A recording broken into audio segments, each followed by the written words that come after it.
You think I didn't see you reaching for the money, in front of my daughter?" The billionaire's voice thundered through the study, rage dripping from every word. Jessica froze, hands trembling, not because of guilt, but because of the tiny hand that reached out to hold hers. "Daddy," Michelle whispered, her voice innocent and confused. "Why are you yelling at Miss Jessica?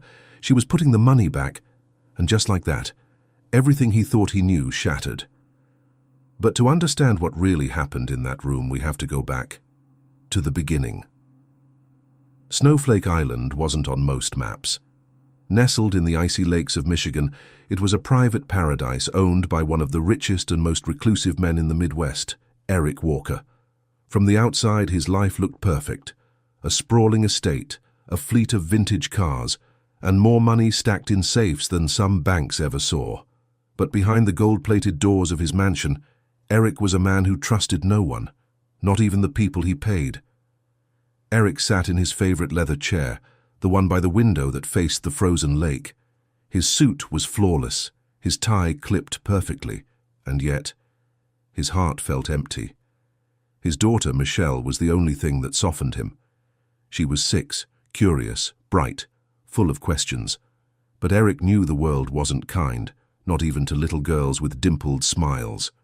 So he guarded her, fiercely, and the fewer people around her, the better, especially people like Jessica Bond, the maid. Jessica had worked at the Snowflake estate for nearly 2 years.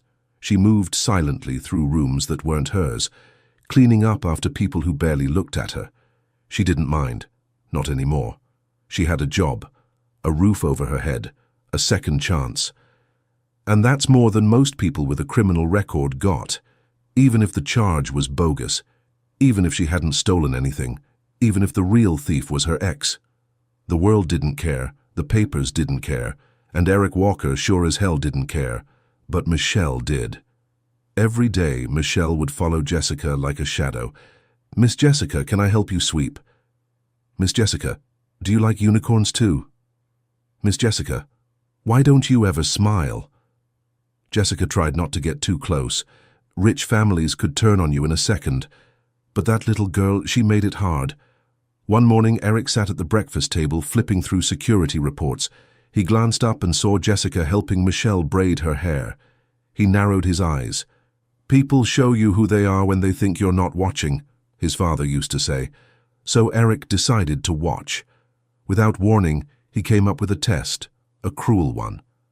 That afternoon, he led Jessica and Michelle into the study. "I'll be in here resting, don't disturb me," he said plainly. The moment they left, he stood, walked to the painting behind the bookshelf, pressed a panel. The safe creaked open, overflowing with bundles of $100 bills, gold bars, and bearer bonds. He left it open, just enough to tempt. Then he returned to his chair, loosened his tie, and closed his eyes. Waiting. Jessica entered first, her shoes silent on the rug. She froze. The safe door was ajar. Money. So much money, it didn't even look real. Behind her, Michelle skipped in, clutching a drawing. Jessica's eyes darted to Eric, asleep, to the safe, to Michelle, to her own trembling hands. "Before we continue, let me ask you something. If you were in her shoes, and would you take it? Would you even think about it? Tell us in the comments." The study felt still. Too still. Jessica could hear the slow tick of the grandfather clock behind her. Each second felt louder than the last. She didn't move, didn't breathe. That vault door was wide open, gold glinting like it wanted her to take it, and Eric, the billionaire, was right there. Eyes closed, unmoving in his chair. Asleep, or pretending. Her heart pounded. "Miss Jessica, look, I drew you too." Michelle's tiny voice snapped her out of the moment. The little girl stood beside her, holding up a paper crayon drawing. Jessica blinked fast, trying to clear her thoughts. "Oh, wow. Is that me with the superhero cape?" she asked, voice shaking just slightly. Michelle nodded proudly. "Because you always help everyone, like a real hero." Jessica smiled, but it didn't reach her eyes. She looked back at the safe, and for a split second, she took a step forward, not toward the money, toward the door. But something in her paused her. She had been tested before. Every job she'd ever had came with looks, with whispers, with unspoken rules. She was a black maid in a billionaire's estate, and people always assumed. She felt it when she walked into stores, felt it when she dropped her daughter off at daycare, felt it now with every fiber of her being that this was a setup. The safe wasn't opened by accident. Nothing in this house happened by accident. Her fingers curled into a fist at her side. She wanted to scream. But then she looked down at him and saw Michelle watching her. Those soft brown eyes, so trusting, so pure. Jessica crouched to her level. "Michelle, sweetie, can you do me a favor?" Michelle nodded eagerly. "Can you go get your princess stickers from the kitchen drawer? I think I saw them there." Michelle gasped. "You found them?" Jessica smiled. "Maybe. Go check." As soon as she ran off, Jessica turned back to the vault. She stared at the stacks of cash, the gold bars, and then she did something Eric never expected. She reached inside and took one single dollar bill. Just one. Her hands trembled as she stared at it. Then, slowly, she folded it and placed it back. Perfectly. Her lips moved silently. "Not today. Not ever." She gently closed the safe door. No click, no sound. Just silence. When she turned around, Eric's eyes were open. And here, the storm began. Eric stood slowly, his face unreadable. Jessica stood her ground. Her voice was calm, but firm. "If you think I'm like the rest, fire me now." Eric said nothing. Michelle returned, stickers in hand. And the room went silent again. But the tension, it had just begun. Eric's hands were behind his back, his face like stone. Jessica didn't flinch. The vault door was closed now, the air still heavy. Michelle stood between them, her sticker sheet clutched tightly, her smile fading as she looked up at her father and then at Jessica. "Daddy, did I do something wrong?" That question pierced through both of them. Eric's jaw clenched. "No, sweetheart. Go to your room for a bit. I need to talk to Miss Jessica." Jessica opened her mouth, but Michelle was already gone. The door clicked shut. Now it was just them. Silence. Then, his voice, sharp as glass. "So you touched the money?" Jessica didn't move. "I didn't take anything." "You touched it. I closed the safe." "You touched it," he repeated, voice colder now. "Why?" Jessica stepped forward, not with fear, but fury held back by breath. "Because I knew what this was," she said. "You left it open to see if I'd bite, didn't you?" Eric's silence was answer enough. She shook her head slowly.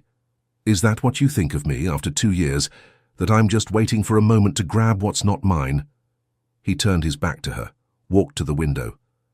"I've been robbed by my own cousin, scammed by employees who called me brother, and nearly wiped out in a divorce that was supposed to be built on love," he said. His voice was low, like gravel. "I don't trust people. I test them. That's how I survive." Jessica took a shaky breath. "And what do you think you proved today?" Eric didn't answer. Outside, snow began to fall. Heavy, quiet. Inside, the war between them raged in silence. Jessica picked up Michelle's crayon drawing from the floor. A stick figure with a cape. "Miss Jessica, hero." Her throat tightened. "I don't need your trust," she said finally, voice cracking. "But don't you ever use that child in one of your games again." She placed the drawing on the desk and walked out. Eric remained still. But something was unraveling. Not in the vault. In him. Because for the first time in years, he didn't feel like the one in control. He felt ashamed. Meanwhile, Jessica sat on the edge of her bed, still in uniform. Her phone buzzed, a reminder for a rent payment due back home. Her past wasn't behind her. It followed her everywhere. She looked out at the snow-covered trees, pulled the blanket tighter around her. She wanted to cry, but she didn't. She couldn't. She whispered to herself, "I didn't come here to be trusted. I came here to survive. But deep down, a small voice added something else. And maybe be seen. What do you think Eric should do now? Follow his pride or follow his heart? Drop your prediction in the comments. And hey, if you've made it this far and still haven't subscribed, really, you're hooked. You know it. Tap that subscribe button now, before you miss the next twist. Snow fell in thick sheets across Snowflake Island, blanketing the mansion, the trees, the world outside. Inside, everything was colder than usual, not because of the weather, but because of the silence between them. For 2 days, Jessica and Eric barely crossed paths. When she entered a room, he left it. When he gave an order, it came through someone else. Only Michelle was still herself, still dancing through the halls, still showing Jessica her drawings, still asking, "Daddy, why are you sad?" On the 3rd day, a blizzard hit. Not just snow, a full whiteout. The staff boat scheduled to bring supplies, delayed, phone lines, down, internet, barely loading. It was just them now, trapped on an island with nowhere to run. And the house, though massive, suddenly felt small. That evening, Michelle came into Jessica's room holding a blanket and 2 books. "Daddy's mad again," she said softly. Jessica looked up from the window seat. "What happened?" "I told him I wanted to sleep in your room." Jessica paused. "Why?" Michelle shrugged. "It feels warmer here." Jessica's eyes softened. She nodded. "All right, princess. Come on in." They curled up on the bed, a candle flickering beside them as the storm howled outside. An hour later, a knock. Jessica opened the door to find Eric standing there, holding a mug of cocoa. He looked tired, older, not in years but in weight. "She always insists on the marshmallows," he said quietly. Jessica hesitated, then stepped aside. He walked in, eyes scanning the room until they landed on his daughter, curled up with the book. "I couldn't find her in her room," he said almost to himself. "She came here on her own," Jessica replied. He nodded, then silence, the kind that hurts your ears because of what's not being said. Finally, Eric spoke. "Why didn't you take it?" Jessica didn't move. "You already know the answer." "No," he said. "I don't." She turned to face him. "Because I didn't come here to rob you. I came here to build something for my daughter, even if I have to build it from the ground up with 1 broom, 1 mop, 1 room at a time." She paused. "And because she was watching." Eric looked at Michelle, then at Jessica, and for the first time, he didn't see the maid. He saw something he couldn't name, something honest, something human. He handed her the mug. "You're a better person than I am," he said. Jessica took it quietly. "And that," she whispered, "scares the hell out of you, doesn't it?" He didn't answer, because it was true. Outside, the storm raged, but inside that little room, something shifted. Not enough to be trust, but enough to be real. The storm hadn't stopped. It raged for 2 more days, wind howling through the trees, snow burying everything in sight. Snowflake Island was completely cut off, but inside the estate, something was thawing. Little things. Jessica cooking breakfast, not just for Michelle, but for all of them. Eric actually sitting down at the table, no phone, no laptop, just quiet. And Michelle, happier than ever. "Are we a family now?" she asked one morning, syrup on her chin. Jessica's heart skipped. Eric's hand froze mid-air. He glanced at Jessica. She looked down at her plate. No one answered, but something unspoken sat between them. That night, Jessica walked into the library to dust and found Eric already there, seated beside the fire. A photo album was open on his lap. He looked up and for once didn't hide the fact that his eyes were red. "I didn't know you kept photos," she said gently. Eric closed the album halfway. "My wife took them, before she left." Jessica sat in the opposite chair, unsure why. Maybe it was the storm. Maybe it was the silence. Maybe it was just time. She said I cared more about control than love, Eric continued. I didn't fight her on it, because she was right. Jessica tilted her head. Is that why you test people? Eric looked into the fire. It's easier to expect betrayal than hope for loyalty. Jessica was quiet for a long moment. Then, almost in a whisper, I've been betrayed too, except I didn't have a vault full of money to fall back on. He looked at her. Really looked. She had never told him her story. And tonight, she did. I got arrested 5 years ago, for theft. A diamond ring from a house I cleaned. She folded her hands in her lap. I didn't do it. My boyfriend did. I covered for him because I thought I loved him. Because I had a baby and nowhere to go. Eric's brow furrowed. You took the fall? Jessica nodded. No one wanted to hire a thief, except your estate manager. He never even asked about my record, just gave me a key and said, don't break anything. She chuckled softly. So I didn't. Eric didn't speak for a while. Then he asked, why didn't you tell me? Jessica looked up. Because you would have locked your safe the second you heard. The fire cracked. Something between them broke open. Not trust, but something even more powerful, understanding. Eric leaned back in his chair, his voice softer than she'd ever heard. I don't know what to do with this. Any of this. Jessica smiled sadly. You don't have to do anything, just let it be real for once. He nodded slowly, and for the first time neither of them felt like the enemy. But stories like these, they don't stay safe for long. Outside, the storm was breaking. Inside, something else was about to. At this point in the story, are you rooting for them, or waiting for it all to fall apart? Drop your thoughts in the comments. We're watching with you.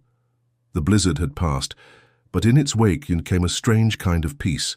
The roads were still buried, the supply boat delayed, but inside the estate, time slowed.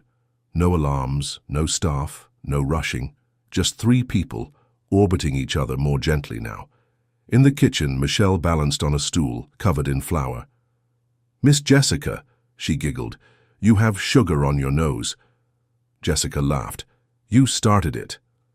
Eric sat at the counter, sipping black coffee, quietly watching them. He hadn't smiled like that in years. It wasn't a big smile, just a flicker. But it was real. Later that afternoon, Jessica found herself in the garden, a quiet patch behind the house, where the snow was melting in soft, dripping crystals. Eric joined her, both of them holding mugs. You always come out here? He asked. Jessica nodded. Whenever I feel like disappearing. Eric sipped. And does it work? Sometimes, she said, but not when you follow me. He chuckled. For the first time, she saw his laugh lines. They sat in silence, watching the sky shift to gold. I used to think love was for people who had the luxury to fall apart, Jessica said suddenly. Eric looked over. And now? He asked. She shrugged. Now I think maybe it's the only thing that keeps people from falling apart. He didn't respond, not with words, but he looked at her, longer than before. Eyes softer, walls lower. Back inside they helped Michelle with a puzzle. Jessica pointed. The unicorn's tail goes there. Eric said, that's clearly the horn. Jessica laughed. Have you ever even done a puzzle? Michelle grinned. You're both wrong. They all looked at each other and laughed. For a moment it felt like family, not rich and poor, not employer and employee, just people, stitched together by small moments, moments that meant everything. Later that night, Jessica stood at her bedroom window, looking out at the stars. She hadn't felt this, still, in years. She heard a soft knock. It was Eric. He didn't step inside, just stood there. I wanted to say, thank you. For what? She asked. For being the one person I didn't know I needed in this house. Jessica's chest tightened. I could say the same, she whispered. He looked like he wanted to say more, but didn't. Some moments don't need words. Some feelings are too new, too raw, to be named. But they're there, and they grow. The sun was out. The snow began to melt, and the staff boat was finally on its way. But what should have been a normal morning turned into something else entirely. Jessica had just finished folding Michelle's laundry when she heard the voices, two unfamiliar men in suits. She paused in the hallway and peeked into the main foyer.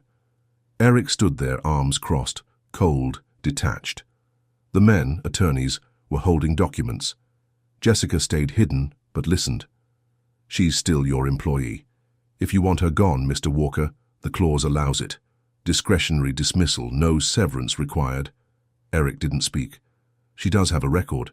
If anything ever goes missing from the property again—" Jessica's heart plummeted.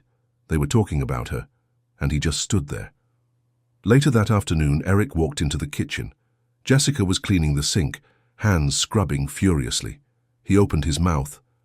"Jessica," but she didn't look up. "Am I being fired?" He froze. "No." Her voice was sharp. "Because your lawyers are already making plans." He stepped forward. "It's not what you think." "No?" She finally turned, eyes glassy, voice trembling. "I told you my story. You listened. You laughed. You ate at my table. You tucked your daughter into bed while I stood by like a fool thinking, maybe I mattered. You do." She let out a bitter laugh. "You don't trust me. You never have. You never will." Eric's face darkened. "That's not true." "It is," she snapped. "You wanted me to prove myself, and I did. But you're still searching for reasons to doubt me. And now that your perfect little world is spinning again, the first thing you do is call your lawyers." "I was protecting my daughter." "You don't even see it, do you?" she whispered. He stepped back, confused. Jessica's voice cracked. "She loves me, like a second mother. And I love her like she's mine. But you'd rather burn that down than admit that your judgment was wrong." Michelle walked in just as the tension peaked. "Why are you fighting?" Jessica turned, startled. Her voice softened. "It's okay, sweetie. We're just—" Eric interrupted. "Go to your room, Michelle." Jessica flinched. Michelle stood frozen. "Now." She ran upstairs. Jessica stared at him. "You don't talk to her like that." "I'm her father," he said coldly. "You're scared," Jessica whispered. "That's all you've ever been." Eric's walls snapped back into place. "You're dismissed for the day. I'll speak with you tomorrow." Jessica nodded once, then walked away, slowly, deliberately, without a single glance back. In her room, she sat on the edge of the bed, hands still covered in soap suds, and broke. She had done everything right, and still it wasn't enough. Eric stood alone in the kitchen, the cocoa mugs on the counter, the puzzle box on the table, Michelle's drawings stuck to the fridge. He had everything money could buy. But now the only warmth in the house was walking away from him. The house was silent again, but not the peaceful kind of silent, the kind that pressed against the walls, the kind that made clocks tick louder and footsteps echo like accusations. Jessica stood by the window in her room, holding her duffel bag. She had packed half her clothes, not because she was leaving, but because she might have to.